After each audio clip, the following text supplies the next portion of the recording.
How about Hannah Montana or Wizards of Waverly Place? That's the same thing as putting Selena Gomez versus Miley. I'll make the rules here.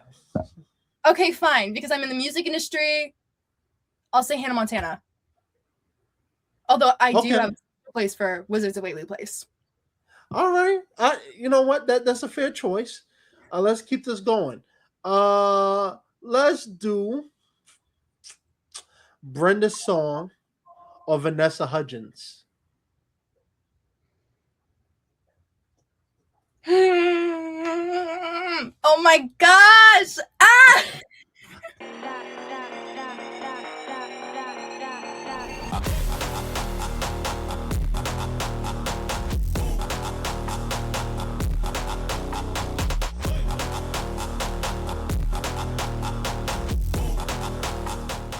You know, a wise man once said, "You can't handle the truth." And today we will be telling the truth. Welcome to the most overrated, underappreciated, most viewed, underviewed podcast of all time. Welcome to the Prince of Fresh Air. I'm, of course, your host, the most charismatic man in entertainment. Beat that, Dwayne The Rock Johnson. I'm coming for you. All right. I hope everybody's having a great day, great week. We're back. I did a last episode addressing my hiatus, but we're here. And I got a special guest. And there's a reason why I mentioned the truth, because this person right here is a young superstar in the making. She's making headways in Hollywood, LA based, my former hometown, and she's doing a lot with her career. Now, you might be wondering, who am I talking about? Well, no need to fear, because the most charismatic man got you. So she is an American pop and alternative singer-songwriter. She's an actress. She got a couple breaking news. We're not going to spill the beans just yet. She has released singles such as For Fun, Walking the Line, and The Word Is. She started singing at the age of 2 years old. That's right. I didn't even start speaking until I was 10. So she already got a leg up on me there. And I'm really looking forward to this conversation. I had a mom on previously. We'll get to that soon. But please help me introduce True Istina. Welcome. Hey, everyone! So I hope everybody's going to enjoy this, because I am too. Now let's get into it. Let's get all the good stuff out of the way. So you started singing at 2 years old. How did you? What inspired you, and who motivated you to start singing? So my family was always very musical. I think it's in our blood. It's in our genes. But my family always loved singing, and my mother was actually a vocal coach, as well as she's a trained opera singer. So I kind of had a leg up because of her, and I had, good taste in music and everything because of her. So I started singing because, of course, I would do stuff with her, and she used to do classes with kids. So I would go to those classes and help out and learn the songs and help the kids with the instruments and everything. So I was just always around music growing up. What kind of music did you like growing up? Did you have because I know you do pop and alternative. Was that your base for starting, or did you have different flavors that you enjoyed? Actually, I'll be honest, my mother was very strict, and we weren't allowed to listen to pop music growing up. Really? No. So I would sneak it in the basement with an antenna through my radio. And it was so static, but that's how I got my first taste of like The Weeknd or Rihanna or stuff like that. I never was allowed to listen to pop music growing up. See, I thought you was gonna say you was listening to 50 Cent. I'm about to say that makes sense. Whatever was on the radio, Kiss FM, yes. Yes, yeah. I have a lot of older siblings, and that's how I kind of got into like the 50 Cent era type music. But this ain't about me. This is about you. So you mentioned some of those names there. Did you? I know your mom had a big influence in your start, but was there any specific like artists that you listened to that maybe you caught yourself singing in the shower to? Oh, I was a huge fan of Carrie Underwood. Huge fan. I have, I think, almost every album of hers. I was in the fan club. For my 8th birthday, I got to go see her in person.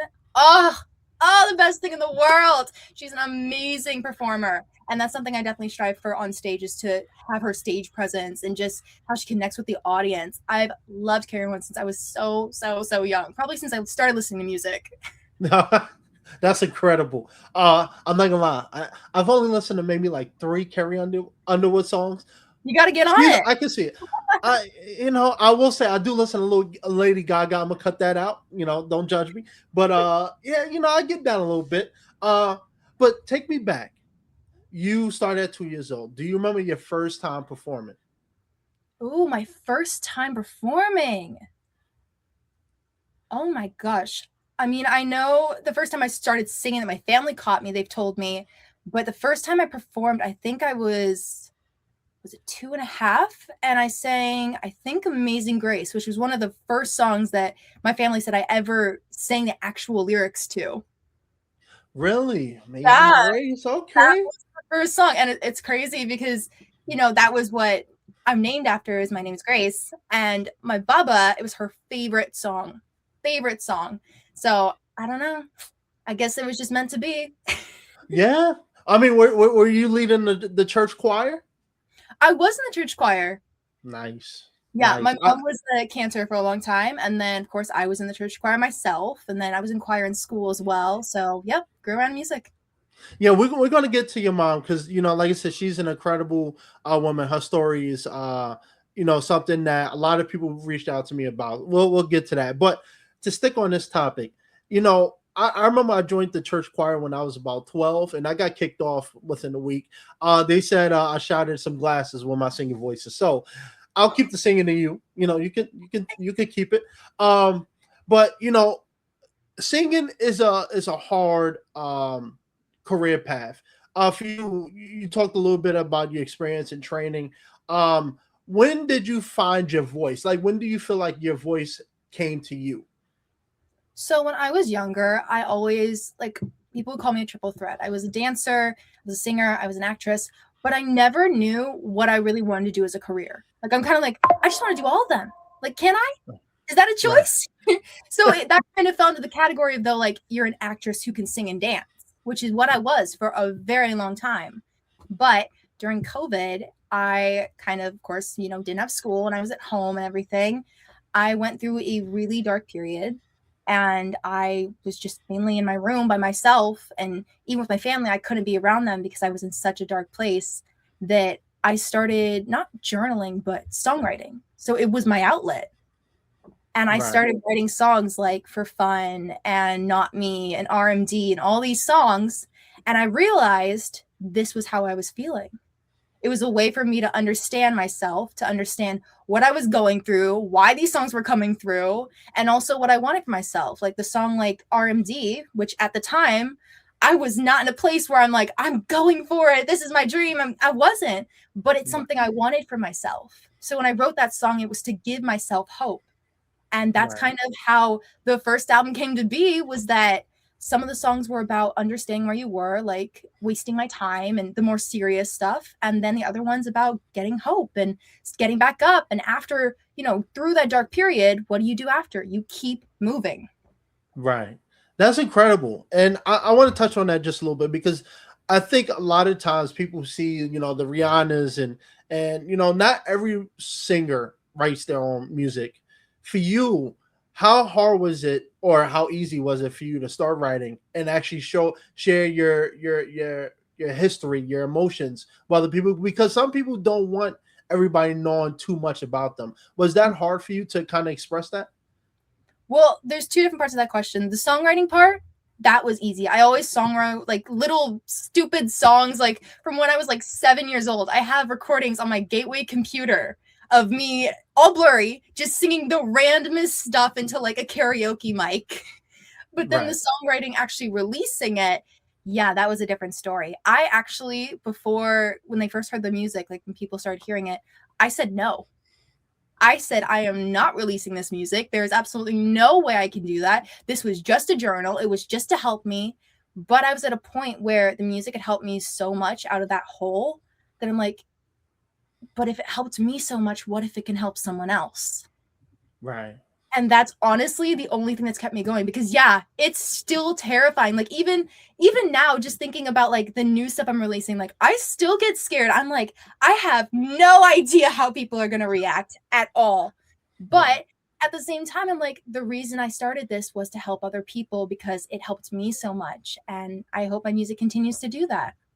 Yeah, I love the message and I love the positivity. And part of it is your age. You know, you're very young in the industry. And I wanted to ask you because I'm listening, I'm hearing you talk, and I'm thinking, where's American Idol? Why aren't you on American Idol? America's Got Talent, The Voice. We need to get you on there. Honestly, you gotta ask them. I've auditioned and made it to the judges round like right before the live so many times. You gotta ask them. I need people like, yeah, go straight to them because I don't know. I'm here. I'll say this. I'll say this, and this is because honestly, I told the story once, but I remember when I was in high school, I met Collins Key, who was on season 8, and they were practicing in Central Park, and he told me a little bit about the show. I think, and as someone who wanted to audition, I think, unfortunately, like America's Got Talent, unless you have a real sob story, I think it makes it hard for like true passionate singers like yourself to get on because it seems to me, I know people are going to disagree, but I feel like they want storylines along with the show, not just someone who can sing. So, maybe you have to cry a little bit when you sing to because it seems to me that's the only way to kind of get on it. And I don't think being on those shows make your success. I was just more so kidding about that. But it would be cool. I think, like I said, you have a lot of time to get where you're going. And it would be awesome to see you on there. But anyway, back to scheduled programming. So let's get back to this. I wanted to ask you, your first album, you talked about getting into songwriting and talking about some of the experiences, especially during COVID. What was that process like? Because I feel like a lot of people hear the songs, they hear the albums, but they don't know how much work goes into it. And I'm curious because I'm not a singer. How was that your first album releasing? How was that experience for you? Yes, I mean, I started talking about this more on like TikTok and giving people an understanding of that. I say that the music industry or being an artist is like the iceberg theory. You see maybe 20%, but the other 80 just to see that 20 is a lot of time, a lot of hard work, a lot of hours, a lot of sacrifices. And with my first album, I was lucky enough that it was during COVID. So I was able to go to the studio and then, do school online. Now, actually, I'm announcing it next month, but I'm gonna say it. I have a Uh-oh. second album coming out in October. Yes. Let's go. TMZ, you're not getting the scoop. I am first. Let's go. So I'm gonna say I know what that process is like, and I'm back in it again. And it's a lot of work. It is. There's a lot of the behind the scenes, even just the posting, the content, the everything, the details that people don't think about, like the little things, even like updating my website, keeping everything up to date. All of that takes a lot of time. Being in events, making sure you do interviews, everything. It takes a lot of time and energy, and just getting all that together. Whew, yeah. And I'm involved with every part of my process because I care so much about the music I make that it's important that I'm showing the stories and the messages that I'm trying to portray. So I'm involved with all of it, and it's a lot, but I really do love it, and I wouldn't see myself doing anything else. Absolutely. That's what I like to hear. And me and you, we're on the same wavelength. Before I get to the one question I want to ask you, you talked about balance and everything. Now you're a singer, you're a songwriter, you're also an actress. And I had a conversation with one of my friends, who's been in Hollywood, well, entertainment for a long time, and he's kind of struggled with balancing acting and singing. For the longest part of his career, he was an actor, but he felt like he kind of neglected the singing part, meaning like releasing music, getting into the studio. Do you find that hard to kind of balance both? I think that when I decided to do the songwriting part of music and like be, an artist and not just a singer anymore, I decided that that was the most important. And I didn't put acting to the back burner or anything. Like I still audition, I still do commercials, I still like work, whatever. But I just don't focus on that as much, I think. But it's also a skill that helps with my music. So it's something I build slowly. It's just not I guess the main plan A. It's like plan B kind of thing. Yeah. Okay. All right. Yeah, you're better than me. I don't got no plan B. If acting don't work, I'm going to be sweeping up the stage after you finish singing. All right. But yeah, I'm gonna leave your new album on a cliffhanger. We'll get you back on to help talk about that. I don't want to spill too much beans. You already got enough. But your first album came out and you did a lot of work for it. Was the reception what you expected? Because we're in a different time now, I think, in music. And when you released it, was any reaction shocking? Was it just feeling of just greatness that came from you, being able to release your first album? Well, I will say this. I don't think I talk about this too much, but I recorded the album when I was 15 and right around my birthday, and it did not come out till January of the next year.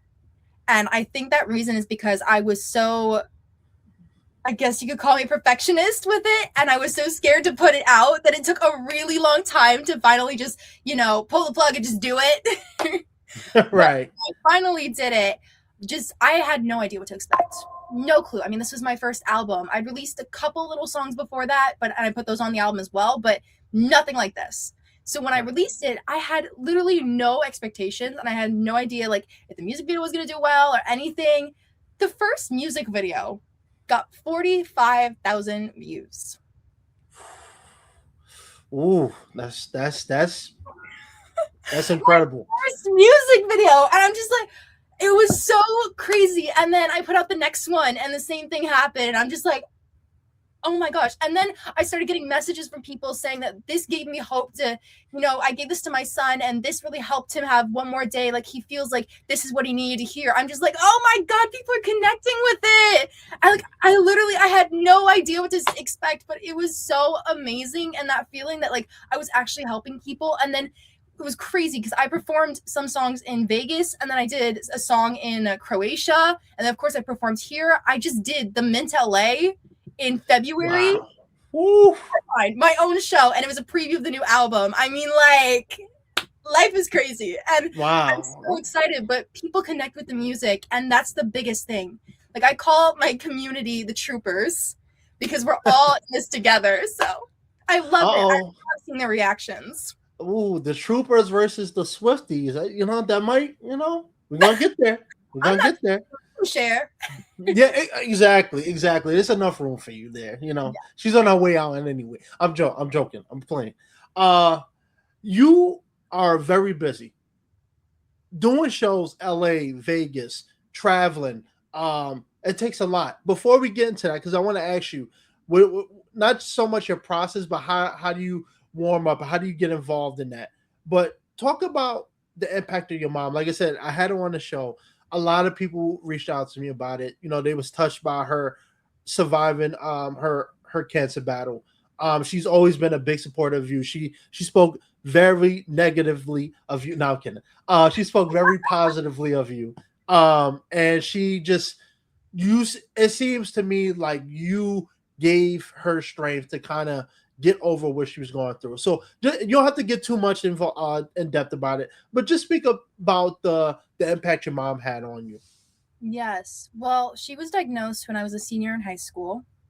And it was the point where hospitals were still kind of closed down. And because I was a minor, I wasn't allowed to go see her to, visit. So she just was at home one day. And then one day she's in the hospital for a month and a half. And that was it. Like we had very few FaceTime calls. The doctors were constantly doing tests or whatever, trying to figure out what was going on. And then it was Mother's Day, and we finally got to see her. It was arranged specially for us. And she told us. And I think I was in shock. I don't think it even hit me what had happened yet. I don't think I had noticed what it really was yet. Like it was just like, oh, I have stage 4 cancer metastasized. It's in my bones. I can't move. I'm like, okay. It's like, and then I think later it was like, whoa, what? Yeah. And after it was like, of course she did radioiodine. She did radiation. She did surgeries, all of that. She was in a wheelchair for 6 months. And that was something new to get used to. Like we had to learn to kind of live around that. And I wouldn't have it any other way, but it was such a change because my brother had just started freshman year and I took him to his freshman orientation myself. And I was basically, I had to step in and help because she couldn't. And no Right. fault of her own. It just that her body literally wouldn't let her. And so I really focused on what I could with my family. And I think that's when I took kind of a hiatus from music. Like I still did it. My mom always says she loves watching me perform. So I still tried to do it as much as possible. But I took a step back from being as active as I was because I was balancing school and my brother and my family and this health stuff and everything. And it really was a lot. And then just watching the numbers go up and down, that honestly was the hardest part because one minute she's okay and she's walking, and then the next minute, not quite the same. And Right. it was crazy just to watch the kind of back and forth. It was really hard. It was really difficult. And so actually it's a little spoiler, but I have a song coming out. I've talked about this before, but it's official. It's on the album. It's a single. It's called Beating Heart. And the song is really special to me because, this is hard. I wrote it when the doctors told us there was nothing else they could do. Right. Wow. I wrote that song. And like I said, I tell you, my songs in my journal. So yeah, I mean, like I really felt it. And even now it's like I definitely appreciate moments more. Even the littlest things. Like just, she's like, you want to go get a coffee? Yes, please. You want to watch a TV show? Uh-huh. Please. Like I love doing things with her because I remember the times where she couldn't get out of bed. I remember the times when I had to make sure, she didn't roll over and hurt something or, she couldn't get food herself or whatever. Like, I remember that. And I don't think she remembers as much because she was in it, but I do. And so I really do appreciate the moments I have with her. And I really try to make her life as easy as possible. She's very stubborn. She'll try to do things herself, but I guess where I get my stubbornness from. Exactly. I really do love her and I wouldn't have it any other way, but it's definitely, it's not taken a toll on the family, but it's been something that we've had to work through together. And that's definitely, I think, not only just affected me mentally and physically, but even my music career and everything. Like it's affected the way I look at life though, too. It's like, why wait? You don't know what you're promised tomorrow. Amen. That's, you said it beautifully, and if anybody missed the episode, please check it out with Amie. Very passionate storyteller. Her journey is very inspirational and one of my favorite conversations this year. But yes, she has been there for you, and it's nice to see. Oftentimes, especially in entertainment, a lot of people don't have supportive parents, and especially parents who go through what your mom went through and are still there for you. So I'm very happy for you both because I know that's not easy, and I never had to go through that myself, but I'm sure that wasn't easy. But you know what, you made it through and you're thriving, and she's still kicking ass. So enough about your mom. I think I don't want to steal in the show from you, all right? But I'm kidding. I would let her any day. Exactly, me too. No, I'm kidding. But like I said, you're booked and busy. You're doing shows. Talk a little bit about that because I feel like for me, I'm always curious on this. It's one thing for me. I can tell people how it feels to get on set. How does it feel to get on the show? Because I was on your Instagram and you do a lot of performing. Is there a specific ritual that you have? How do you get into show mode? Ooh, how do I get into show mode? I think me personally, I've noticed this, my mother pointed this out, that the first hour right before I leave the house, like in the car is fine, but like hour before I'm in the house and then we leave, and then hour at the venue, I like to just calm. Like I stay so focused. I'm like, I'm doing this, then I'm doing this, then I'm doing this, then I'm doing this. And I'm that type. And if something messes that up, then my brain goes, a little bit like this. It's just what happens? It's like, wait, do I still have time to do that? Wait, do I have enough time to do this? I don't want to be late. Do I have time to do that? It messes me up a little bit. So I stay very focused on those days. I've noticed it's different in my mindset when I wake up on a performance day than just a normal day. And so I think that helps me already be in the right headspace when I like start my day. And then at the venue, I of course love to do a rehearsal because that makes life so much easier. But I've had times there's no rehearsal and you're going in blind. Like I've had that too. That's how I started. A lot of times was like, it's an issue with a mic, or, you know, it goes out, or it does that weird, you know, siren sound or whatever. And that happens. You just got to roll with the punches, or the music stops. It's like, I've learned to do that, or a mic goes out. I recently did one in December, and I literally just had the audience clap the entire song for fun and sing it a cappella. No microphone. Wow. So you make it work. If you love it, you figure it out. And I think that's a part of being an artist, is you have to be ready and expect the unexpected, because you can't control the other stuff. Like you can control yourself, you can control your mindset, but that's it. Everything else out of your control. So I only focus on, of course, what I can control. Amen. I completely agree with you. That's a beauty of this of the career and this industry. It's fun, but it's also challenging because anything could go wrong. And let's have a little fun here, because I know you mentioned a little mishap in December. I've spoken about my experiences with people bombing on stage while I'm doing a show. Let's have some fun. What is one? It's all fun. What is one show you remember that, you know, everything just went wrong? And what is one show that you felt like was probably the greatest you ever done? Oh my gosh, I know exactly which one. It was my first time performing in Vegas. My shoe broke on stage in the middle of my song. So I'm like waddling, trying to like finish the song. And then I'm like, okay, guys, can I just take my shoe off? So I do the other song barefoot. It was when I literally just released Feel the Vibe. And I did the entire song just jumping around the stage barefoot. Wow. Yeah, that was a fun first to Vegas experience. Like, ooh, deep end. What happens in Vegas stays in Vegas. So, you know. Unless you talk about it. So your shoe stayed, right? Or did you take it? Oh, I took them off. Yep. I don't even know where they are now, but I will never wear those on stage again. I think they're cursed. They're probably cursed. Right. And what is your favorite show that you ever done? Ooh, my favorite show.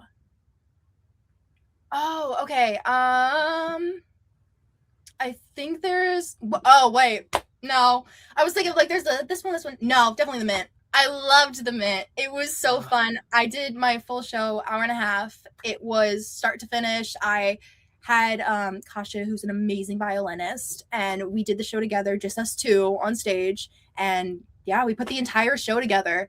And fun fact, a lot of people don't know this, I was sick that entire week, like sick, and yet I still was at rehearsals. I still got my music together. I still went to sound check. I still got my stage together, my outfits, my everything. I put the entire thing together, and I was like barely holding on. But I'm like, this show I was so excited for, and I cared so much about it. And I was really, excited to show people the new stuff, because it's been a while since my old stuff came out. And so I'm like, I gotta push through. And I got a little bit better when the show was going on, and then the next day I crashed again. But I made it work, and I'm so grateful I did it. It was so much fun. I can't wait to show people more of this album, and I think that the show is amazing, and everyone loved it. So yeah, I think we're on a good path. That's what I'm talking about. You know, it's I wish I would have got an invite. Your mom didn't hit me up, so you know that's strike 2 against her. You know, speaking of which, let me ask you, because I know she talked about The Price is Right. Did she share a little bit of that witness with you? Huh?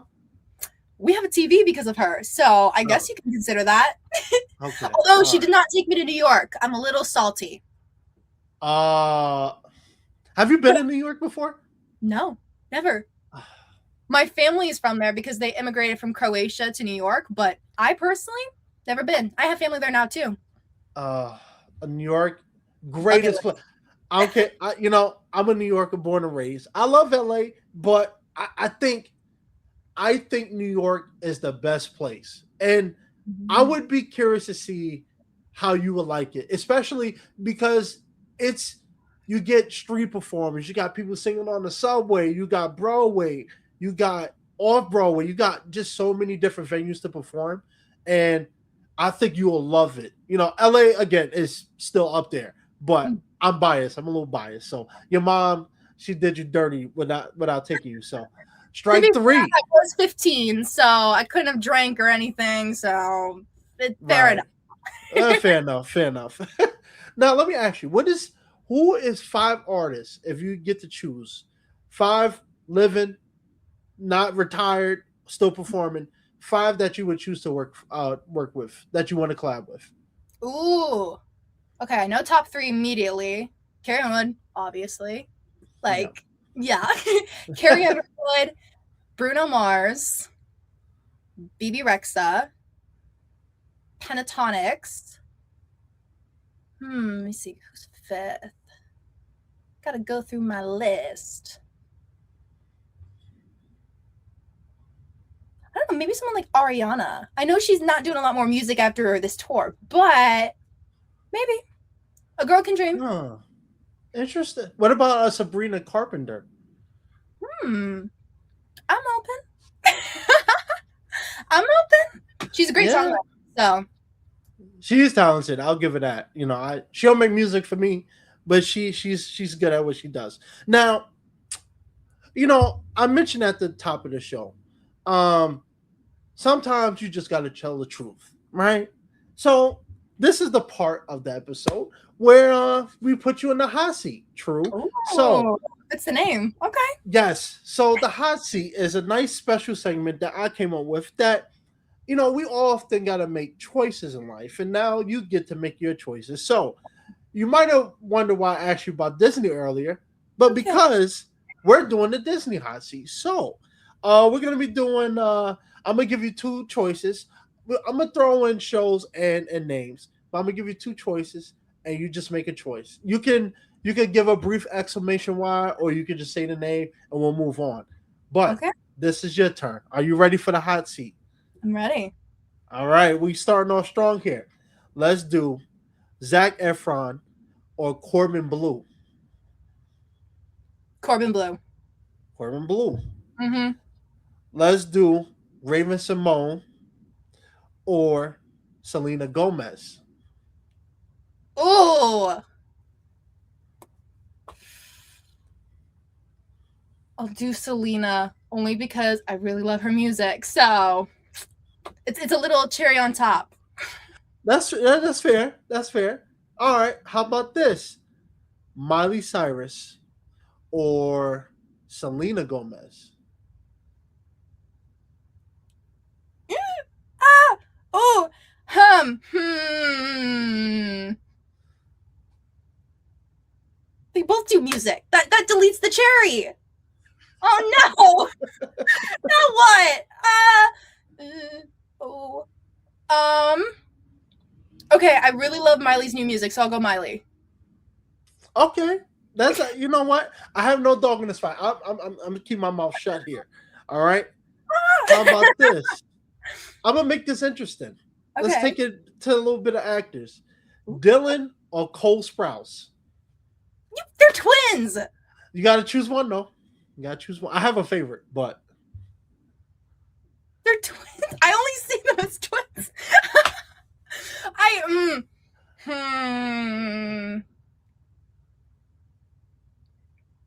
Eeny, meeny, miny, mo. Okay, Cole.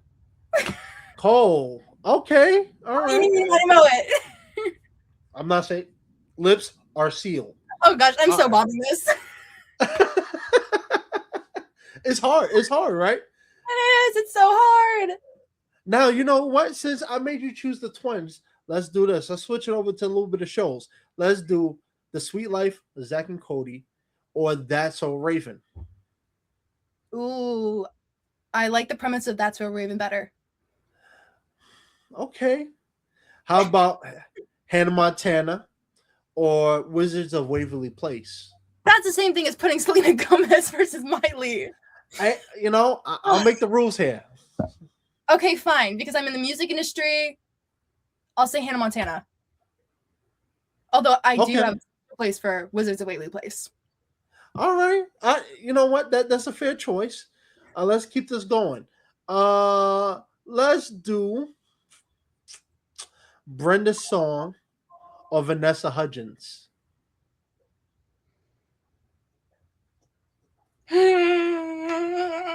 Oh my gosh! Ah, Don't shoot the messenger. so hard. um, um.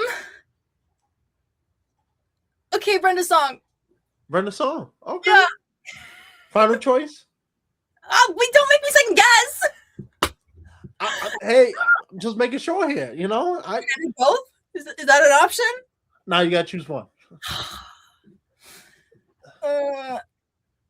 Okay. I'll switch to Vanessa Hudgens because the most recent one of the movies, the Disney movies I've watched was High School Musical 4. So I'll say Vanessa Hudgens for that reason. Yeah. Okay. All right. Hey, no judgment here. All right, I got another one for you. Hilary Duff or Lindsay Lohan? Ooh. Okay, I loved Hilary Duff in Younger. So I'm gonna go with Hilary Duff. Also, she's having a boost right now. Like I'm seeing her everywhere. It's like, yeah, good for her. yeah, she's killing it, and a lot of Disney stars don't get that thriving career that she has. Speaking of thriving careers, let's do Shia LaBeouf or make this hard for you. They're all hard. Let's do. You know what? Let's do Shia LaBeouf or Zac Efron. Shia LaBeouf. Shia LaBeouf. I actually agree with that. Okay, I got one. I agree with that here. But we're not done yet. Let's do Zendaya or Demi Lovato. Oh, I love Zendaya. I was a Shake It Up girl, and then I was a Casey Undercover girl, and then, yeah, I love Zendaya. Zendaya gets the win. Mm-hmm. I'm thinking, as we speaking, why don't we do Zendaya or Miley Cyrus? Oh, gosh.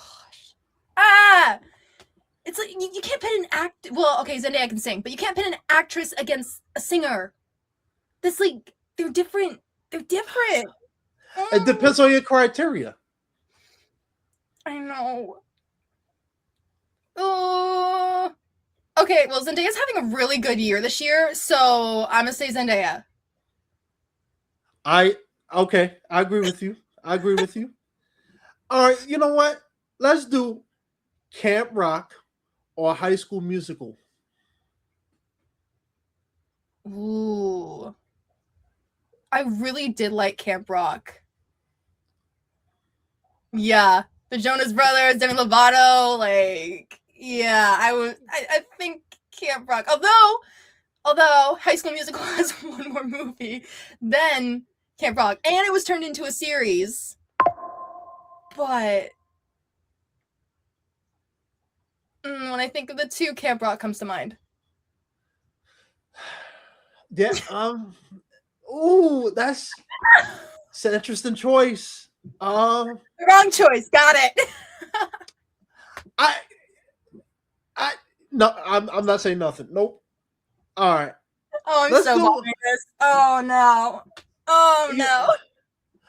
You know what? Let's do a little bit of side characters since I've been doing a lot of main people. Let's do Jake T. Austin or Kyle Massey. I'm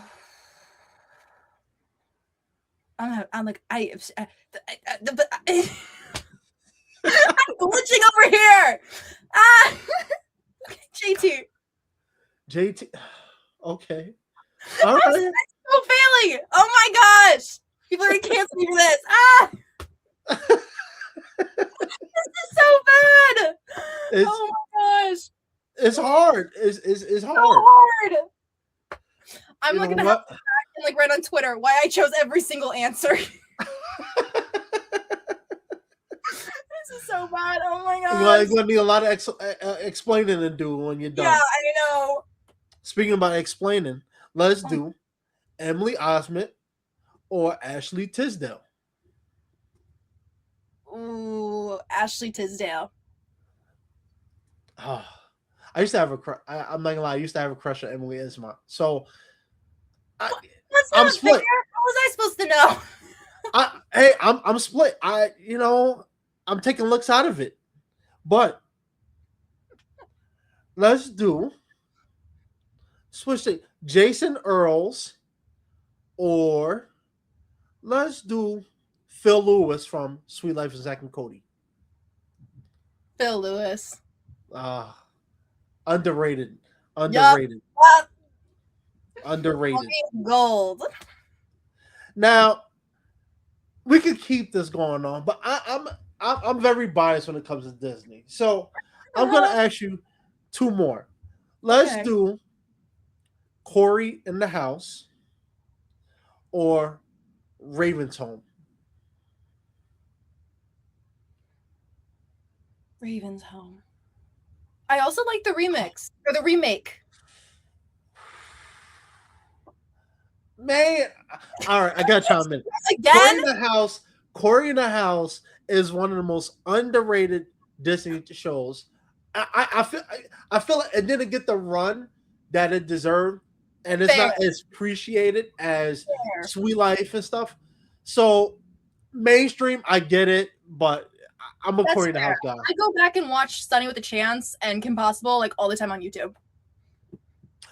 I can see that. Yeah. I loved. I forgot about Sunny with a Chance. Wow, that was a good show. The season, they never finished it. I was so sad when they ended it. So sad. What do you know why they ended it?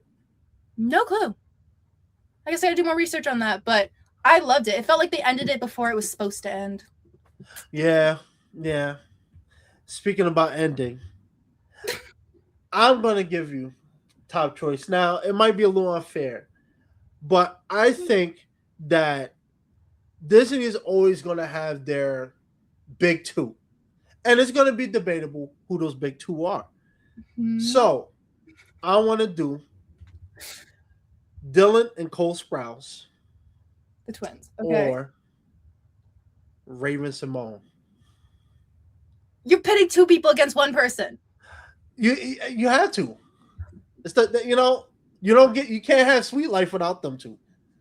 Oh, true. And okay. My criteria is like Raven's Home has 2 shows because they had the spinoff. Sweet Life had 2 shows because of the spinoff. Oh, I don't know. The characters are so good at both. Think about the supporting cast, Mr. Mosby, Arwen. You know, Ashley Tisdale on this. We got like London Tipton. Yeah, really good character. Oh gosh.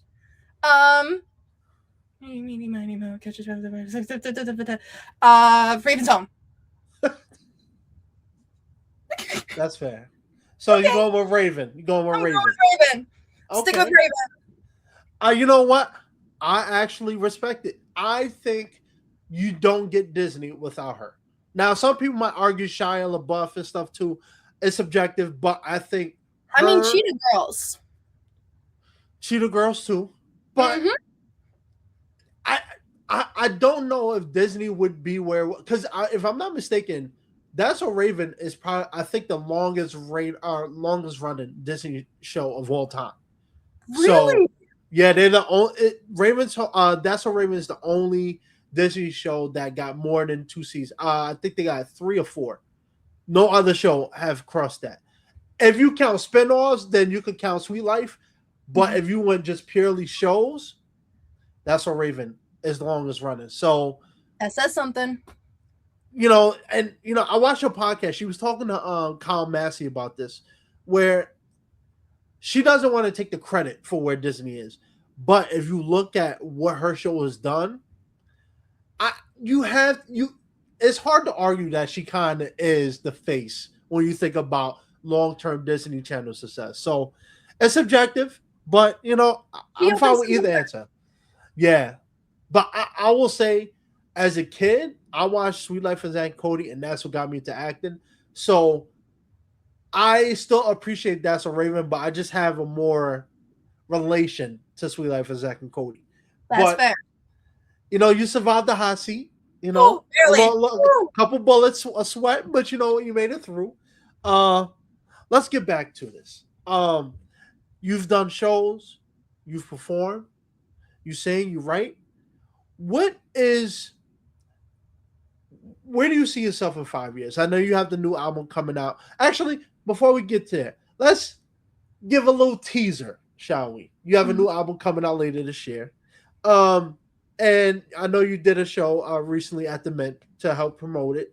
I won't give too much. I don't want you to give too much. I want a little cliffhanger. But Okay. can you give us just a gist of what the album is about? Yeah. So the album, I think I've mentioned this enough where I could just kind of say it, is called The Real.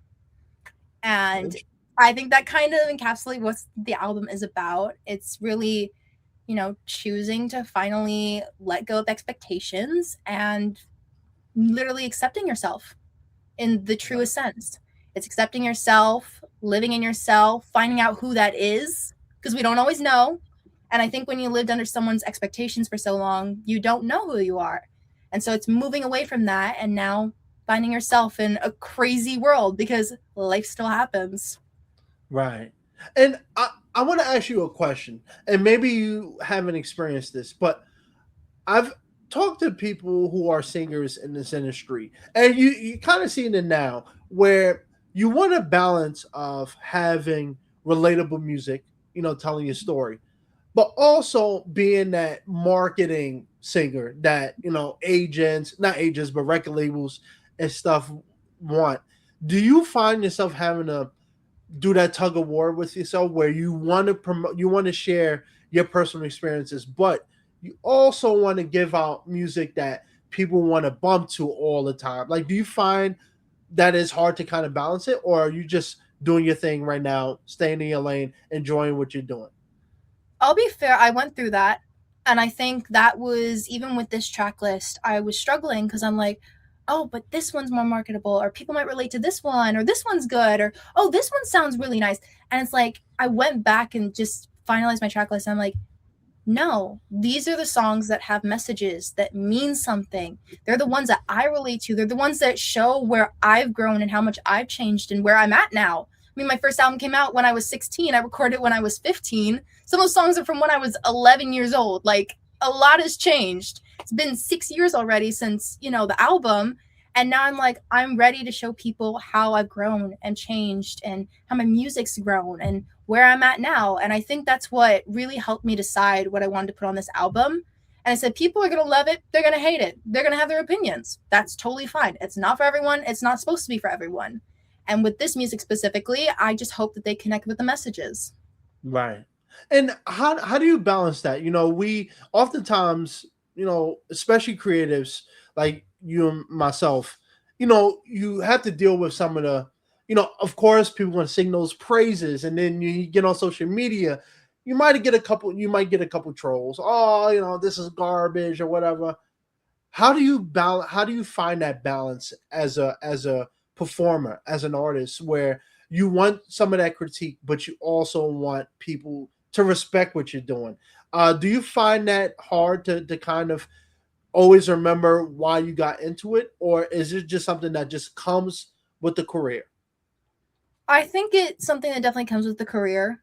I mean, we're literally putting ourselves out there. Any form of art is. You're putting yourself out there to be judged because that's just what people do. And you're giving them the opportunity to see inside or see a little bit deeper than someone who's just talking to you. And that's, of course, scary. It is. But I think that's part of it just because of the fact that that's how we connect with each other. And I always say that my music is music that's made to touch the deepest part of your hearts, the stuff that you can't say out loud, the words that, you can't tell someone when they ask you how you're doing. That stuff. I want to connect with people so they can understand themselves better or have hope or start moving forward past whatever they're dealing with. And I also say with my music, I don't want it to be specific to me.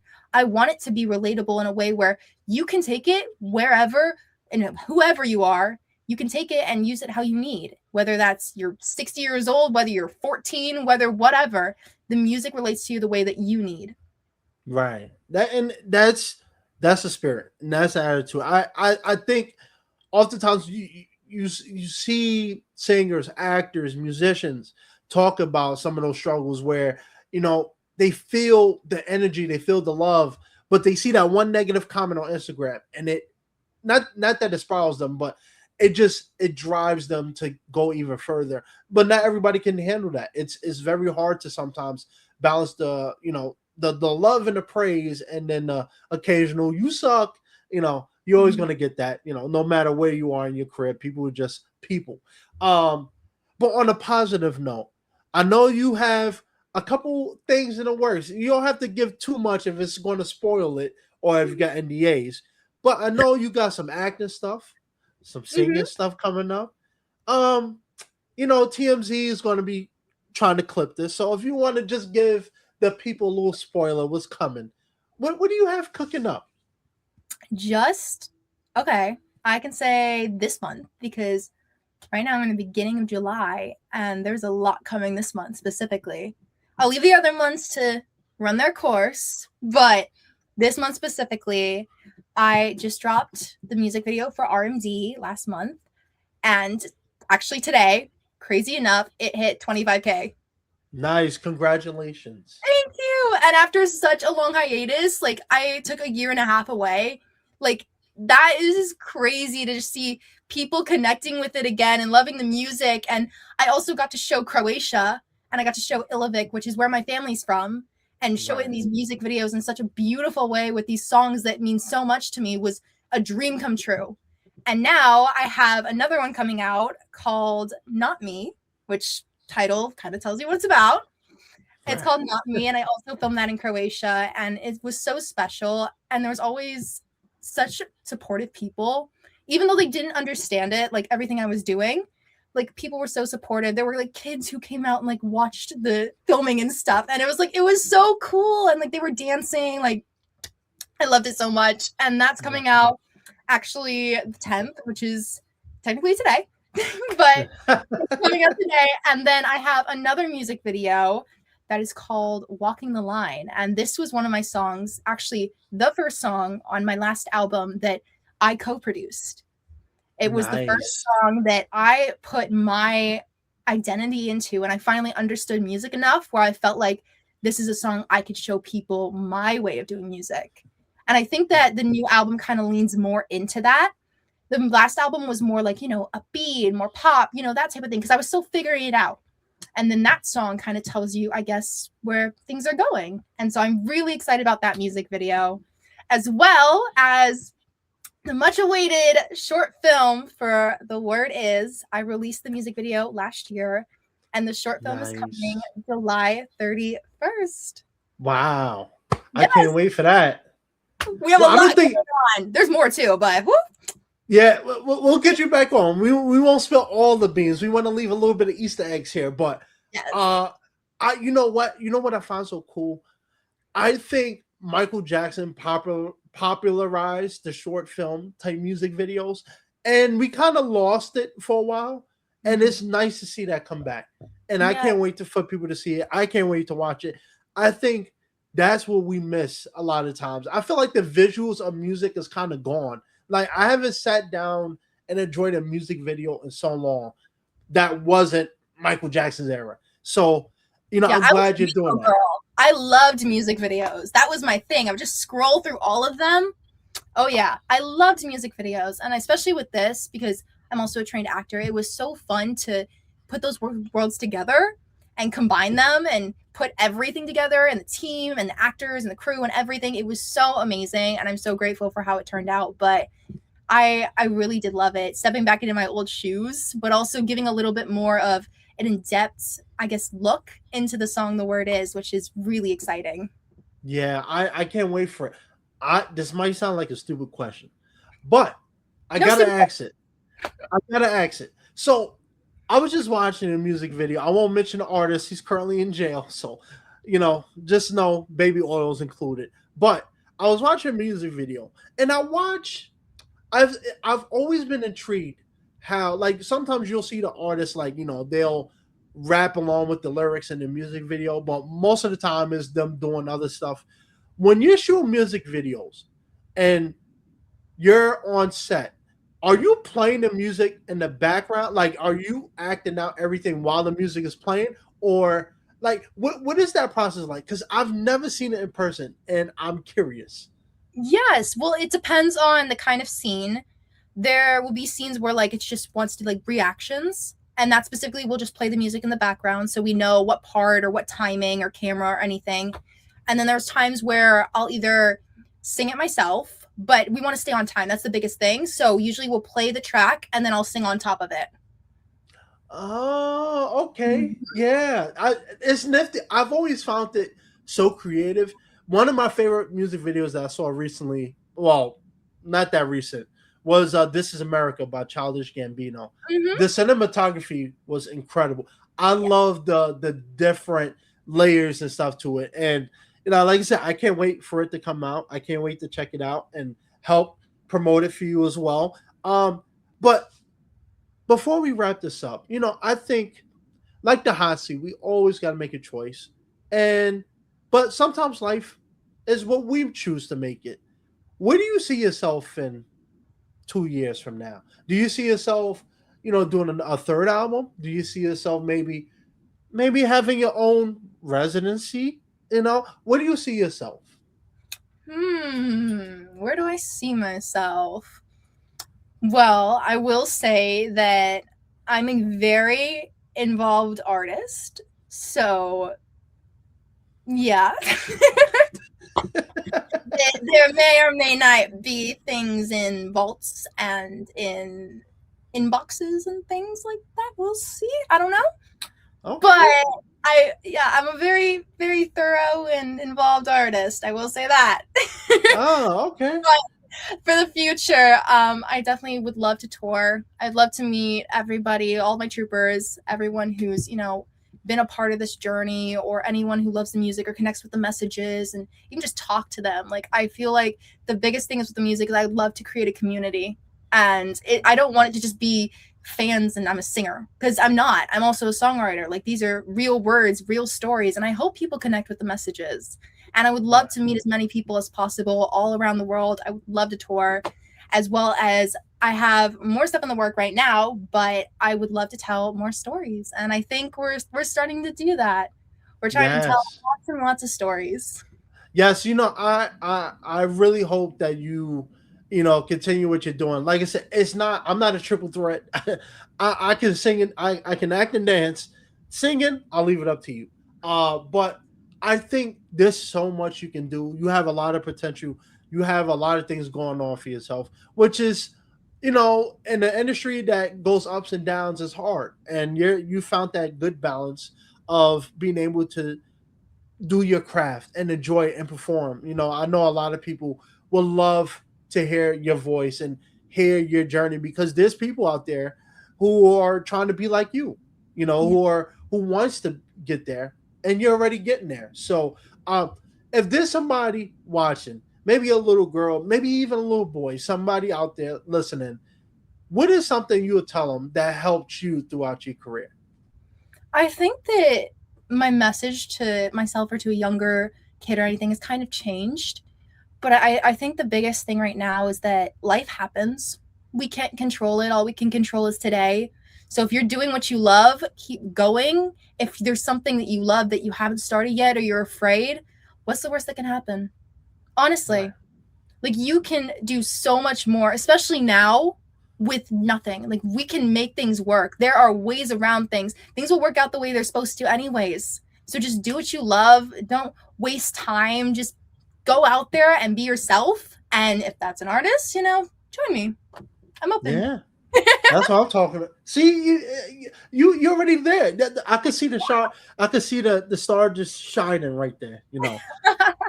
Your star is shining so much. Mine's looking like the moon. It's just sitting in the dark. I gotta learn from you. Yeah. You gotta see why you upstaging me, huh? See, unbelievable. Unbelievable. I can share the stage. We can share. Yeah, well, I could bust out a couple moves, but other than that, you can keep it. I'm just not there yet. But this has been a wonderful chat. This has been a wonderful conversation. Before we wrap up, I just want to ask you one final question. What is Okay. that question, you might ask? Well, a lot of times in life, we've talked, well, throughout this episode, especially this interview, you talked about how you started. You talked about some of the ups and downs that came along with the journey. You talked about some of the highs that came with it. Um, and sometimes throughout those lows, sometimes we forget about gratitude and being grateful. So I want to ask you, what are two things that you are grateful for? And what is a final message you want to give out to all your troopers out there? Ooh. Okay. I mean, there's many things.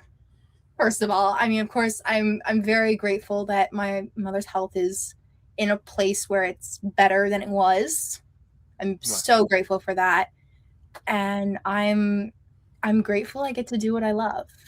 Honestly, I know that, myself included, there are a lot of people who aren't given that opportunity or anything like that. And I think that's something that's really important to me, even as I continue to grow and stuff. I would love to give those opportunities to people because I know what it's like to be waiting in the wings and looking for, just a chance to show what you can do and who you are. And so I think I'm really grateful that now I'm at a place where I have an amazing team and we're doing it. And I get to share this amazing music and these amazing projects we worked on and hopefully help somebody, honestly. So yeah, I'm really grateful for that. Yes. Croatia got a shining star. Your mom is very proud of you. You're making a lot of people happy. You're making a career blossom like many others would like to. And, to wrap this up, I just want to ask you, I know you kind of hinted at some of the things you got going on, but where can people check out you? Where can people find your social media? Any new singles, music videos you got going on? Where can people find you? Yes, so I am trueistina.official on all socials. It's TrueIstina.official. And I'm on Spotify, Apple Music, YouTube, anywhere you listen to music as True Istina. And I also have a website, which is just trueistina.com, and I update that with the newest stuff. So you may see something no one else knows. Amen to that. You know what? I'm done talking. She's the star. I'm just the man sitting behind the mic. I just want to say thank you for coming on. It's Thank been a wonderful. you. I hope people, if anybody takes anything away from this, I just want them to know that Sweet Life of Zach Cody's better than That's a Raven. But no, I'm kidding. I'm kidding. Um, I'm trying not to cancel over here. Like, yeah, me too. Me too. But my Disney days is over. So, but I would say I just wish you more continued success, more greatness coming your way. And, I hope that maybe one of these days I could catch you on a show. And maybe I'll join up on there, sing a little acapella, ruin ticket sales for you. But you know what? That's what dreams are made of. You have to give it a shot, right? It's not a Lizzie McGuire song. Oh, That's what dreams are made of. That's what I went straight to. you want me to say? You want me to demonstrate for you? Nah, I won't do that. I don't want to blow nobody's ears off. But yeah, True. The truth have set me free, but True has set so many minds ablaze. And I just hope, like I said, I wish you well. I wish more success for you. This isn't over. You will come back on, and we will do a part two, and I'll put you in the hot seat again. And that's the bottom line because the most charismatic man says so. We're out of here, ladies and gentlemen.